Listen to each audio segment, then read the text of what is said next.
Hi guys, I'm Nate from Good Mayhem Racing. That is Saber. This is the Forerunner that we're going to race the Baja 1000 in. And I'd like to talk an AAR, an after action report for the Cinco de Baja 300, where we got second place in the sportsman's class. To finish an off-road race and have it be your first time is rare. To get second place is even more unique. I am very grateful for Steve and for Colin and for all the guys that did our pits and helped race this weekend. And I'm very thankful for all of their advice and their knowledge. And it was a huge learning experience for me. For all of the miles that we took to get from Houston to El Paso and to actually race that weekend, it was well worth the time.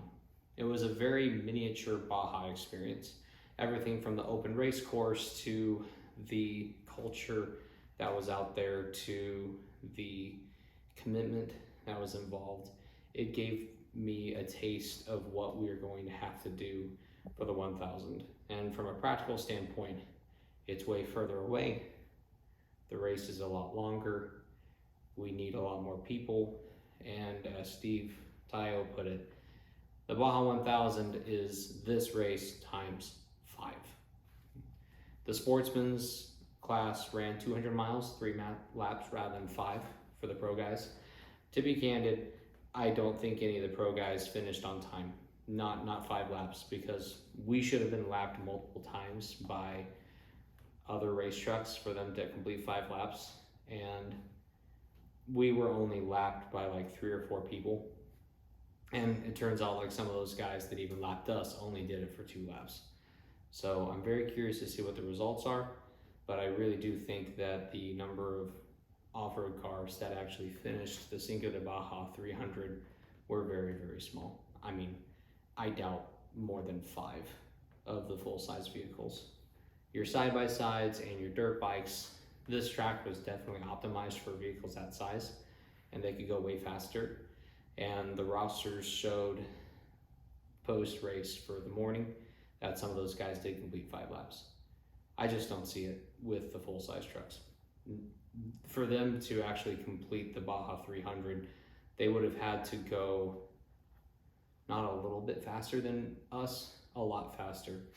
Our average pace was 22.2 miles per hour, and Toyota OEM, when they raced the Baja 1000, when they released the 5th generation Forerunner, it was like a 2010 model, and they did it in the 2009 year or something like that.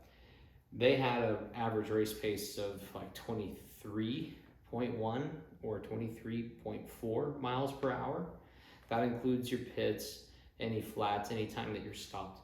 We use the same standard for our race in Cinco de Baja, and for us to be a mile an hour off is a Baja race pace already. That's super encouraging for us to not just finish, to not just podium, but to have a average race speed that's within a mile an hour of a pro team. That's really, really freaking encouraging.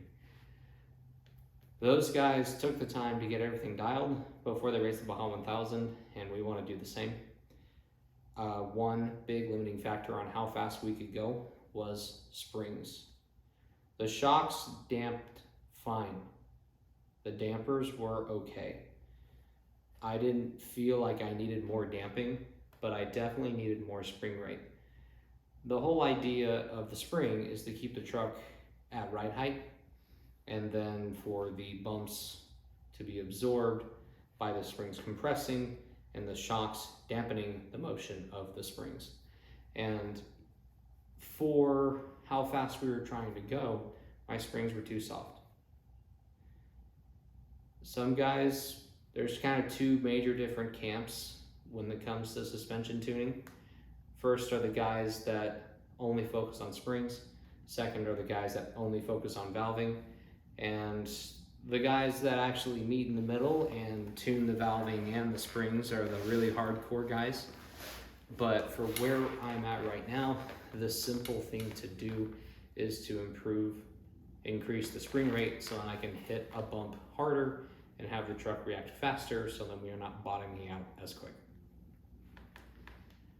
That would also be helped with bumps, air bumps, hydro bumps even. So we are talking about getting hydro bumps for the rear and the front. So that'll help with up travel and stop us from getting so close to our bumps.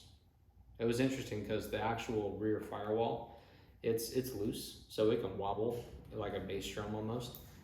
And anytime that we hit bump, either in the front or the rear, that thing would shake around and let us know in no uncertain terms that the truck felt a hit. So that was a audible, hey, we gotta slow down. And there was only like one hit where we were genuinely hurt, and that's probably the hit that caused this tire to go flat. But push comes to shove. Yeah, we could probably improve the valving on these shocks, but we really need stiffer springs. They are 550 pound springs in the front right now. I could go up to as high as 650 and probably have a positive impact. I'll talk with Total Chaos and see what spring rate they have with the shock packages they sell for the long travel suspension outright. They sell Kings, and realistically for the Baja 1000, I will probably swap out to that brand, those models of shock. And I'll probably do that for the rear as well. Radflow is not well known for their customer support. Even though they sell the replacement parts, usually the people on the phone don't even know which replacement parts you need for your own shock. So they encourage you to send it in, and by the time they've taken a look at it, from my experience of owning 10 shocks with them, and they normally say that it's cheaper to replace the shock absorber entirely than rebuild it. I have an issue with that. I think that if there's any way to justify the cost of a rebuild, that's something that should be explored. But Radflows are cheap enough to where they can do that, where with something like King or Icon or Fox even, those are usually a premium enough price where it is still a reasonable avenue to replace significant parts of that shock and have it be reasonable to rebuild. King also provides great customer support out in the desert. Anytime you're going to King of the Hammers or a major desert race, King is there, and they have the capacity to not just rebuild shocks, but to replace parts. Shoot, even like think mobile machine shop kind of stuff. Like their capacity to service equipment out in the field is remarkable. Radflow doesn't have that capability. They just don't. They're a little too small. And for the cost that they're selling their shocks at, I can see why they're not able to provide that level of service out in the desert. If we're going to have any type of maintenance issues out there, I'd rather be on Kings or Icon or Fox, or just somebody out there that actually has good capacity to help.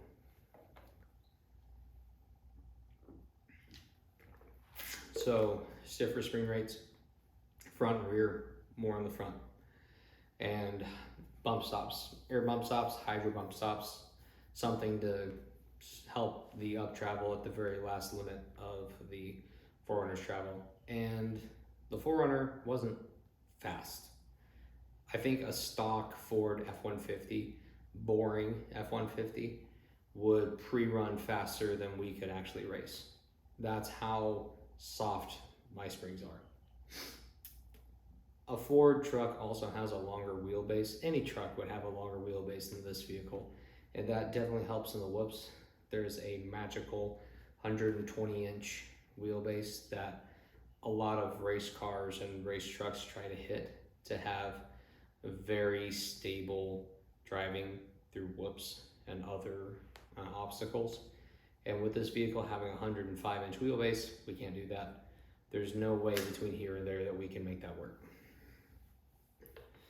Reading through score again, this vehicle solidly fits within class 3, 4x4 short wheelbase off-road rigs, and it would dominate that class. So when we register for SCORE, I will register the truck in class 3.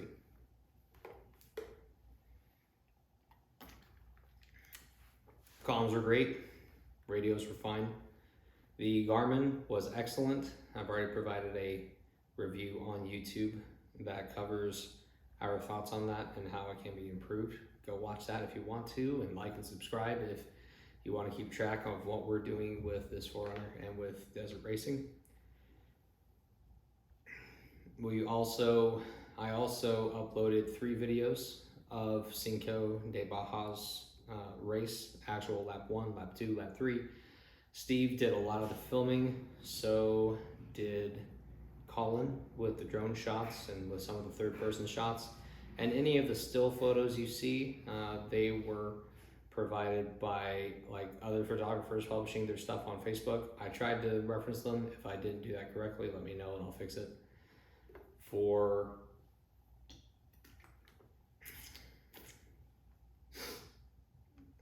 For the Garmin mount, we have some ways to improve it to make it easier for someone to get out of the car in an emergency. It's good, but it can be better. For the overall car, the drivetrain, for what's inside the truck, it's fine. It's surprisingly quiet. As we were racing in the desert, we could hear the local wildlife. Like I could even hear deer honk and stuff. It was shockingly quiet.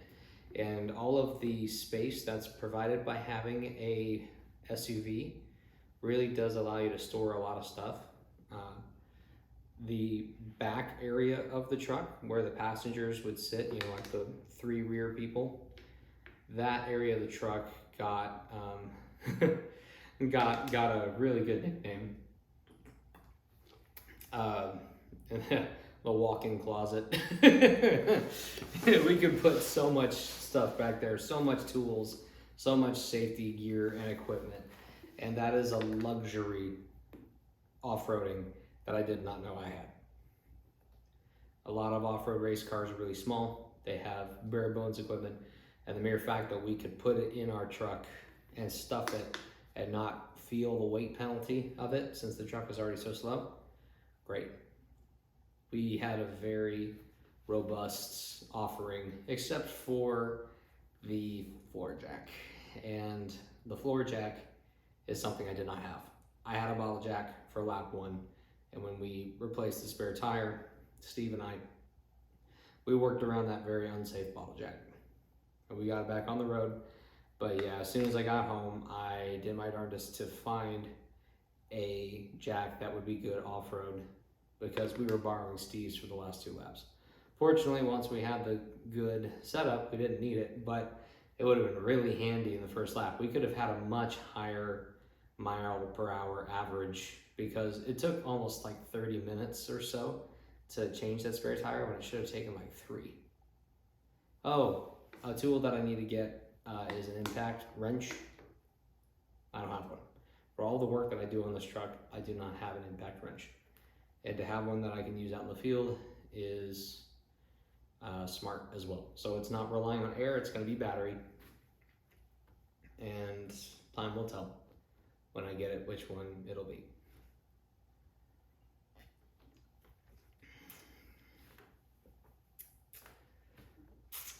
The North locks did great. All of the bolts stayed tight, nothing got loose, nothing backed off. The only bit of carnage the truck really took the entire time was the flat tire and wearing out the PFTE liner that's in Uniballs. Those need to be replaced. The lower Uniballs need to be replaced. And since I'm going to be ripping out the lower ball joints anyway to service those, I would like to use Total Chaos's new, I would like to use their new lower ball joints, but that's just a cost I can't swing right now. Not between buying an off-road jack and tools and springs. I can't make that cost work right now. So sponsorships, Total Chaos, if you're willing to provide that kind of stuff, and also work a deal on the shocks and springs, let me know. Let's talk.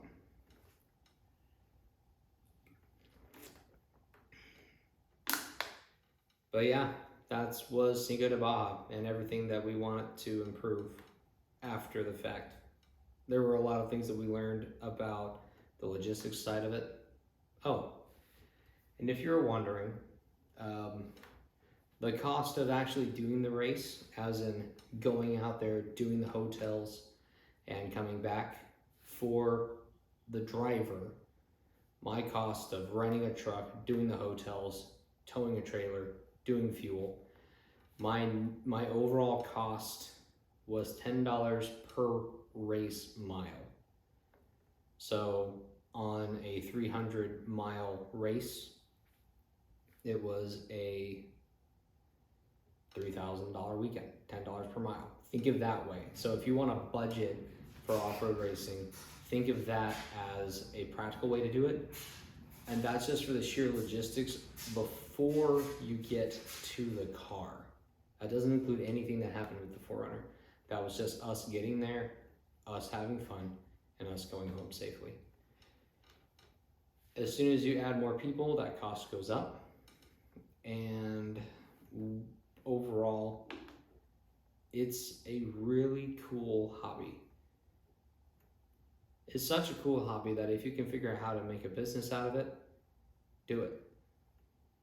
And that's what we have done. I registered Good Mayhem Racing as an LLC. We will be taking sponsorships. It is a marketing company. This vehicle, as well as our social media, are our platforms. And that way it works with our bylaws and our HOA community too, because it is a marketing company. So we will see you out in the desert, if not my garage. And thanks so much for watching. Like and subscribe for more. Laters.